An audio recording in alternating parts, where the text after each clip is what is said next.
کرنا چاہتا ہوں، کچھ موضوعات ایسے ہیں کہ وہ ہر فرقے نے چن لیے، وہ اسی پر ہی زیادہ تر گفتگو کرتے ہیں، حالانکہ وہ موضوعات جو ہیں وہ دوسرے فرقے والے بھی بیان کرتے ہیں اسے، لیکن وہ ایک خاص علامت بن جاتے ہیں، لوگوں نے بنا دی ہیں۔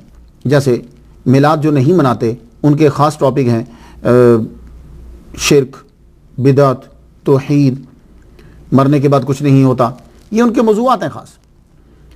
حالانکہ توحید اور شرک اور بدعت ان موضوعات پر جو بہتر انداز سے گفتگو ہوتی ہے وہ میلاد منانے والے ہی کرتے ہیں۔ اب جو لوگ میلاد مناتے ہیں وہ اولیاء کرام، ان کے مخصوص ٹاپک جو ہیں، جو وجہ شہرت ہیں، وہ اولیاء کرام ہیں، مرنے کے بعد کی زندگی ہے، حضور صلی اللہ علیہ وآلہ وسلم کا عشق ہے، ان کا مقام ہے، اور آدمی جو مر جاتا ہے پھر حقوق کیا ہیں، تو یہ موضوعات ان کے ہیں۔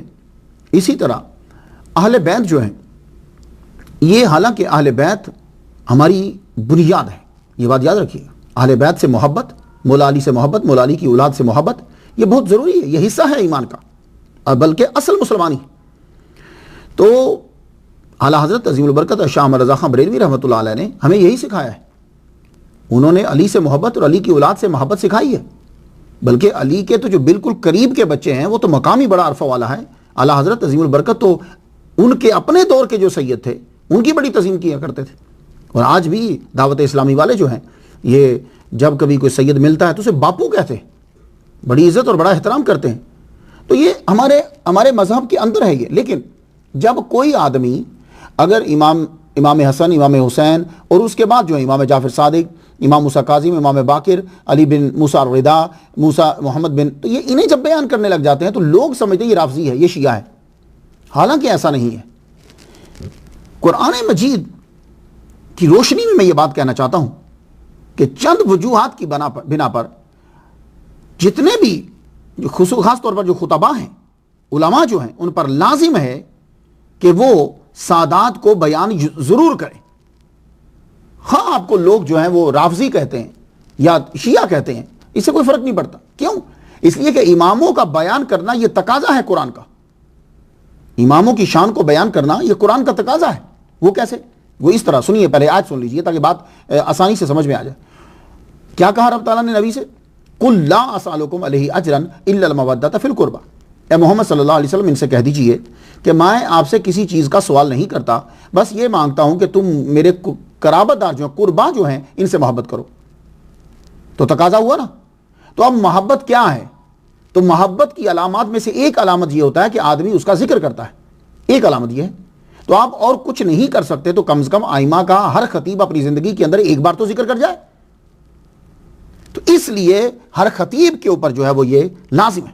اب جو قرآن مانتا ہے، حضور صلی اللہ علیہ وآلہ وسلم کو خوش کرنا چاہتا ہے، وہ کم از کم اماموں کا تو ذکر ضرور کرے۔ آگے سادات کرام جو سے ملتے جاتے ہیں وہ ان کا ذکر کرتا جائے۔ تو قرآن آج بھی ہے اور یہ آیت آج بھی ہے، تو وجہ کیا ہے کہ عمل کیوں نہیں کیا جا رہا؟ صرف اس ڈر سے کہ لوگ آپ کو شیعہ نہ کہہ دیں؟ نہیں، وہ آپ کی حرکات سے پتہ چل جائے گا کہ آپ اہل تشیع سے نہیں ہیں، آپ کی حرکات سے پتہ چل جائے گا۔ لیکن ائمہ کا ذکر کرنا، جو قرابت دار ہیں، جو قریبی تھے، ان کا ذکر کرنا جو ہے وہ بہت ضروری ہے۔ امام حسین کو بیان کیا جاتا ہے تو کیا آپ شیعہ ہو جاتے ہیں؟ تو امام موسیٰ، امام رضا، امام جعفر صادق، امام باقر، ان کو بھی بیان کریں۔ اب آپ دیکھیے، خواجہ معین الدین اجمیری چشتی کس کی اولاد میں سے ہیں؟ امام موسیٰ کاظم سے، یہ کاظمی ہے، تو پھر آپ کیوں نہیں بیان کرتے؟ تو جب آپ خواجہ معین الدین اجمیری چشتی رحمہ اللہ کو بیان کر رہے ہیں، ان سے محبت کر رہے ہیں، تو آپ شیعہ نہیں ہیں، تو ان کے ابا کو بیان کریں گے تو شیعہ ہو جائیں گے؟ نہیں، ایسا نہیں ہے۔ داتا گنج بخش علی اجمیری رحمۃ اللہ علیہ سید ہیں، کیا ان کی اولاد میں سے نہیں ہے؟ خواجہ قطب الدین بختیار کاکی رحمۃ اللہ علیہ سید نہیں ہے؟ خواجہ نظام الدین اولیاء کا آپ ذکر نہیں کرتے، تو جب ان کا ذکر کرتے ہو تو ان کے ابا کا ذکر کیوں نہیں کرتے؟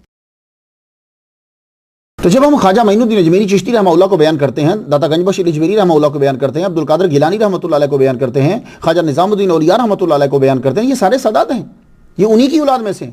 تو جب ان کو بیان کرنے والا کوئی شیعہ نہیں ہے تو ان کے آباء و اجداد کو کیوں نہیں بیان کیا جاتا؟ تو ہر خطیب کو چاہیے کہ قُلْ لَا أَسْأَلُكُمْ عَلَيْهِ أَجْرًا إِلَّا الْمَوَدَّةَ فِي الْقُرْبَى، اس پر عمل کرتے ہوئے وہ کم از کم ایک مرتبہ جو ہے وہ اماموں کا ذکر ضرور کرے، جس کے بارے میں اس کو تحقیق ملتی جاتی۔ اعلیٰ حضرت عظیم البرکت شاہ احمد رضا خان بریلوی رحمۃ اللہ علیہ، آپ کا جب شجرہ جو ہے وہ پڑھا جاتا ہے تو اس شجرے کے اندر بھی ہمیں یہ نام ملتا ہے۔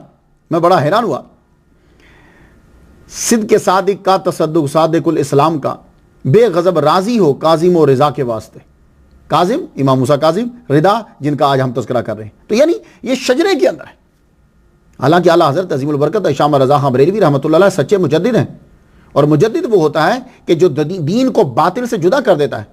اور اعلیٰ حضرت کا یہ کمال تھا کہ جب آپ کو پتہ چل جاتا کہ یہ آدمی حضرت ابوبکر صدیق رضی اللہ تعالیٰ عنہ کو گالیاں دے رہا ہے، اور یہ آدمی حضرت عمر رضی اللہ تعالیٰ عنہ کو گالیاں دیتا ہے، حضرت بی بی عائشہ صدیقہ رضی اللہ تعالیٰ عنہا کو گالیاں دیتا ہے، تو وہ اس بندے سے ملتے نہیں تھے، کیونکہ گالیاں دینا تو کوئی اچھی بات تو نہیں ہے نا. وہ نہیں ملتے تھے. انہوں نے بھی امام موسیٰ کاظم، امام علی بن موسیٰ الرضا رضی اللہ تعالیٰ عنہما دونوں کا ذکر کیا اس کے اندر. یعنی مطلب کہ ان کے شعرا میں ذکر ہے.